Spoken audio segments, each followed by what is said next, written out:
Il n'est pas rare que le public des Francopholies soit le témoin de rencontres artistiques et humaines étonnantes. Comme l'histoire qui suit, une histoire à la fois d'amour, de rupture, de retrouvailles, une histoire familiale, musicale, une histoire à jamais gravée dans la légende franco.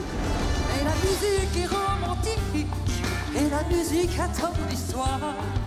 Et quand je veux jouer un peu de soir tranquille... Nous sommes en 2018 lorsque Véronique Sanson s'apprête à ouvrir la 34e édition des Francopholies.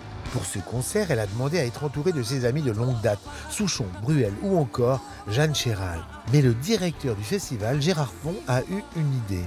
Un jour, j'ai demandé aux gens qui travaillent avec Véronique Sanson, est-ce que vous pouvez lui demander si je peux inviter Stephen Stills?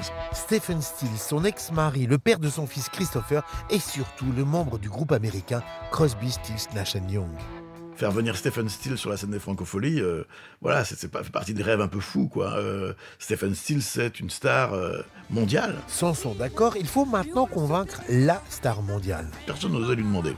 Et là, je veux dire que Chris Stills m'a aidé, parce que je crois que lui aussi, il avait envie de voir son père et sa mère sur scène. À son arrivée en France, le musicien a prévu de jouer 3 chansons. Sauf que chaque artiste accompagnant Véronique est prévu pour un titre. Le temps sur un festival est assez court, et donc l'équipe avait dit non.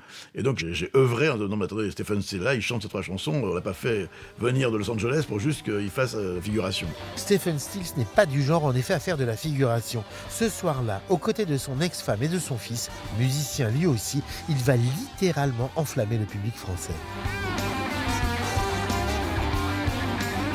C'est un peu un rêve qui se réalisait. C'est pas tous les jours qu'on se retrouve devant des milliers de personnes avec ses parents en train de jouer du rock'n'roll. C'est pas tous les jours en effet, et c'était ici à La Rochelle. Dans un autre monde, une autre galaxie, ou dans une ville, partout dans les continents. À bientôt pour une nouvelle histoire de chanson au Franco.